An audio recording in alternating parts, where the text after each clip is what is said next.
Hello everyone, Manish here. Welcome to MM tax club.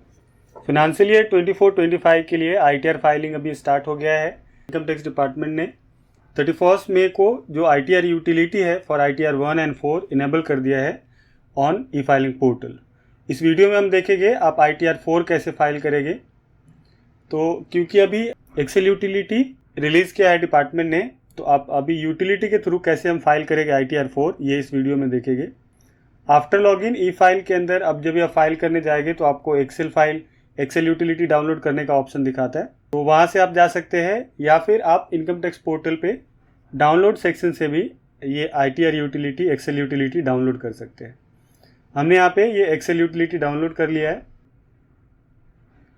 Then utility के through अगर आप file कर रहे हैं तो इम्पोर्टेंट है कि आप एक प्रीफिल डेटा भी डाउनलोड कर ले, क्योंकि अगर आप प्रीफिल डेटा डाउनलोड करेंगे तो जो भी information already income tax portal पे है तो वो सारे इन्फॉर्मेशन आपको फीड करने की ज़रूरत नहीं पड़ेगी। लाइक बेसिक पर्सनल इन्फॉर्मेशन है एंड जो टैक्स डिटेल्स जो भी है AIS 26AS में, वो सारे डिटेल्स आपके पॉपुलेट हो जाते हैं। नाउ जब हम डाउनलोड करेंगे एक्सेल यूटिलिटी तो आप उसको एक सेपरेट फोल्डर में रखेंगे। जिससे मैंने इसका एक सेपरेट फोल्डर बनाया है जहाँ पे ये सारे यूटिलिटी रखे हैं एंड प्रीफिल्ड डेटा जो हमने डाउनलोड किया है वो भी हमने वो सेम फोल्डर में रखा है। यहाँ पे फर्स्ट पेज में ओपन करने के बाद इंपोर्ट प्रीफिल करेंगे एंड जो हमने फाइल सेलेक्ट सेव किया था प्रीफिल डेटा, वो फाइल हम यहाँ पे इंपोर्ट कर लेंगे। जैसे आप इंपोर्ट करते हैं तो थोड़ा टाइम आपको वेट करना है एंड जो भी इंफॉर्मेशन है वो प्रीफिल डेटा के अंदर, वो सारे इंफॉर्मेशन आपको इसमें जो यूटिलिटी है एक्सेल यूटिलिटी उसमें ऑटो फिल हो जाएगी। इसके बाद भी हमें एक बार यहाँ पे चेक करना पड़ता है कि सारे इन्फॉर्मेशन प्रॉपर यहाँ पे आ गए या फिर नहीं आए। लेट्स से ये आप देख सकते हैं TDS का डिटेल्स ऑटो कैप्चर किया है वो प्रीफिल डेटा से। ये आईटीआर 4 यूटिलिटी के अंदर ये बेसिक 6 टैब्स हैं, जिसमें आपको फर्स्ट में income detail and basic details डालने होते हैं। Then business profit, business income जो है वो डालने होते हैं आपके। Then TDS and income tax TCS and last में जो वेरिफिकेशन वाला पेज है वो रहेगा। तो सिंपल फॉर्म है आईटीआर 4 भी। यहाँ पे हम देख लेंगे जो इन्फॉर्मेशन यहाँ पे ऑटो फिल नहीं हुआ है वो हम यहाँ पे फिल करेंगे। लाइक फाइल अंडर सेक्शन यहाँ पे फिल नहीं हुआ था तो वो हमने यहाँ पे सिलेक्ट किया। देन यह पूछ रहा है कि ऑप्ट आउट कर रहे हैं क्या न्यू रिजीम और प्रीवियस ईयर के लिए, तो हमने प्रीवियस ईयर के लिए नहीं किया था तो नो सेलेक्ट करेंगे।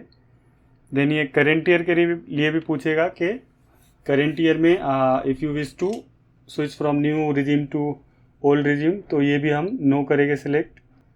तो ये सारे सिलेक्शन आपको करने पड़ेंगे।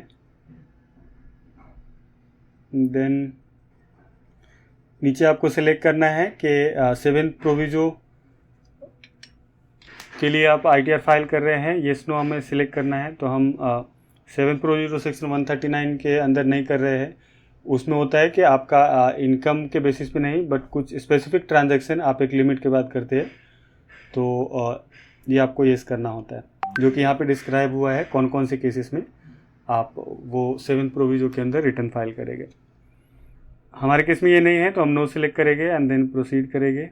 आफ्टर ये बेसिक डिटेल्स, नीचे इनकम के डिटेल्स यहाँ पे पूछ रहे हैं, like gross total income, income from business and profession. यहाँ पे आपको एंटर करने की स्पेस पे ज़रूरत नहीं है, क्योंकि ये बिजनेस प्रॉफिट के लिए सेपरेट सीट है, तो वहाँ से जो भी इनकम रहेगी वो यहाँ पे ऑटो पॉपुलेट हो जाएगा।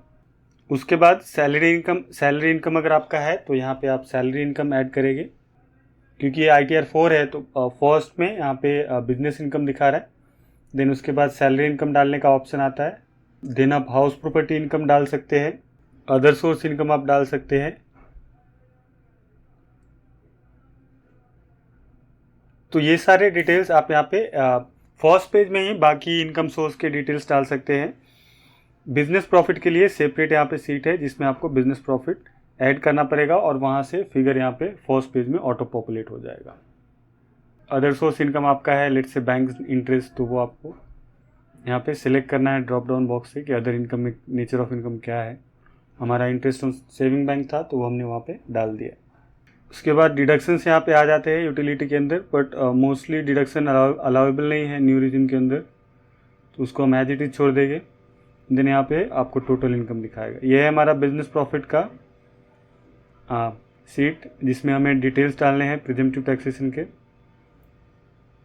तो फर्स्ट में 44 AD का बिजनेस इनकम है, तो वो आप डालेंगे फर्स्ट वाले में। एंड इनकम फ्रॉम प्रोफेशन है, तो वो आप सेकेंड वाले टैब के अंदर डालेंगे। हमारे केस में business from income from profession है, तो इसके लिए 44 ADA के अंदर हम डालेंगे सेकेंड वाले टैब में। सो नेम ऑफ बिजनेस डालेंगे, बिजनेस कोड डालेंगे, कौन से आपको ड्रॉप डाउन बॉक्स में यहाँ पे सिलेक्ट करना है कौन सा बिजनेस है आपका। एंड कोई स्पेसिफिक अगर नहीं मिल रहा है तो आप यहाँ पे अदर सेलेक्ट कर सकते हैं। एंड उसके बाद डिस्क्रिप्शन में आप जो स्पेसिफिक आपका बिजनेस है उसका डिस्क्रिप्शन आप यहाँ पे डाल सकते हैं ना। उसके बाद हम यहाँ पे डालेंगे ग्रॉस रिसीट कितना है, और उसके ब्रेकअप यहाँ पे देने होते हैं। आप दे सकते हैं कि आपका चेक एंड बैंक में कितना रिसीट आया है। देन यहाँ पे बिजनेस रिसीट आपको एंटर करने हैं। फर्स्ट E3 है, वहाँ पे पॉपुलेट होएगी नीचे से फिगर, जो भी आप फिगर डालेंगे।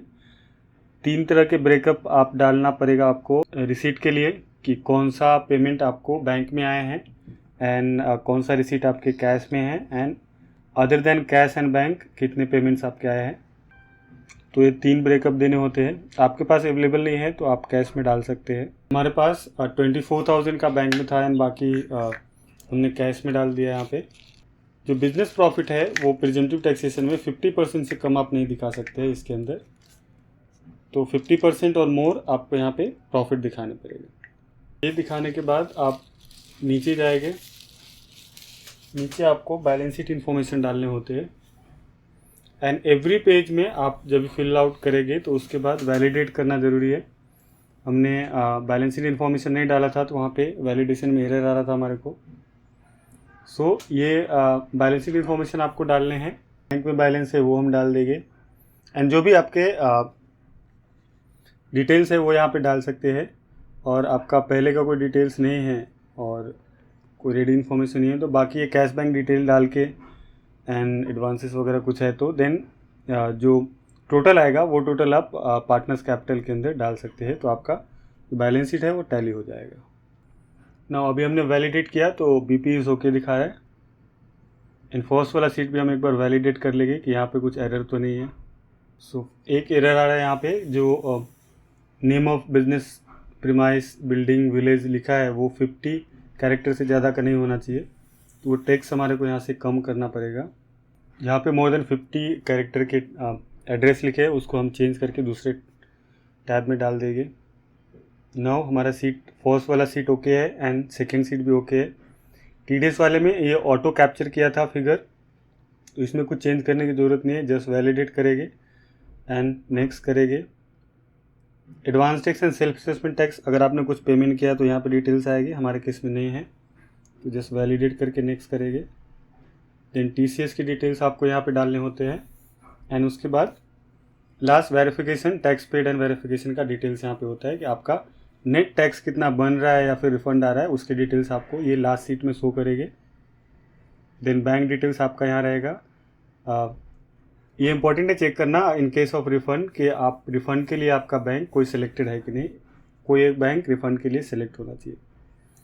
देन ये वेरिफिकेशन है, वहाँ पे आपको प्लेस डालने पड़ेंगे। डेट सिस्टम जनरेटर वहाँ पे आ जाता है वेरिफिकेशन के अंदर। नाउ इसको भी हम वैलिडेट करेंगे।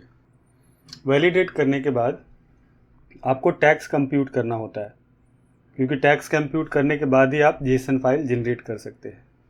टैक्स कंप्यूट किया हमने, यहाँ पे टैक्स फिगर चेंज नहीं हुआ है, और फिगर जब आप डिटेल्स डालते जाएंगे एक्सेल यूटिलिटी के अंदर तो मे बी वो टाइम आपको नहीं दिखाएगा फाइनल टैक्स क्या आ रहा है पेबल रिसीवेबल, बट जब आप टैक्स कैलकुलेट करेंगे, कैलकुलेट टैक्स पे क्लिक करेंगे तो आपको जो एक्चुअल टैक्स पेबल रिसीवेबल कुछ भी आ रहा है वो दिखा देगा। ऊपर से टैक्स कैलकुलेट टैक्स करेंगे एंड जनरेट JSON फाइल करेंगे। नाउ ये हमने JSON फाइल जनरेट किया है, यहाँ पे दिखा रहा है कि कहाँ पे हमारा JSON फाइल जनरेट हुआ है।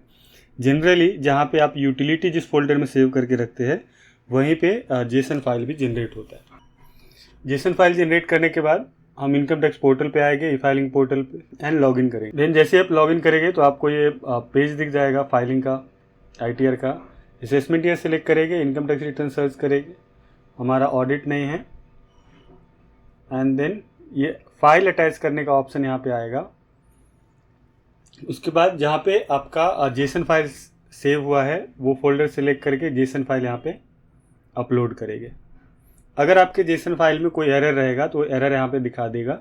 हमारे केस में ये वैलिडेट हो गया है successfully, so proceed for verification करेंगे।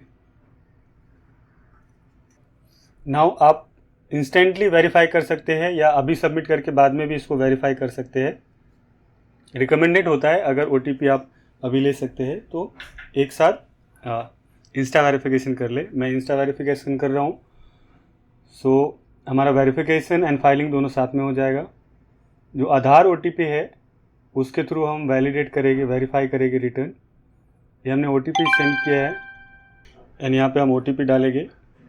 OTP हम यहाँ पे डाल के वैलिडेट कर लेंगे एंड जैसे ही वैलिडेट होता है आपको पूछेगा सबमिट करने को। देन जब आप सबमिट करेंगे, सबमिट करने के बाद आपको ये डाउनलोड रिसीट का ऑप्शन आ जाएगा, जहाँ से आप रिसीट ITR फॉर्म का डाउनलोड कर सकते हैं, ITR एक्नॉलेजमेंट, एंड ये आपका रिटर्न हो गया सबमिट।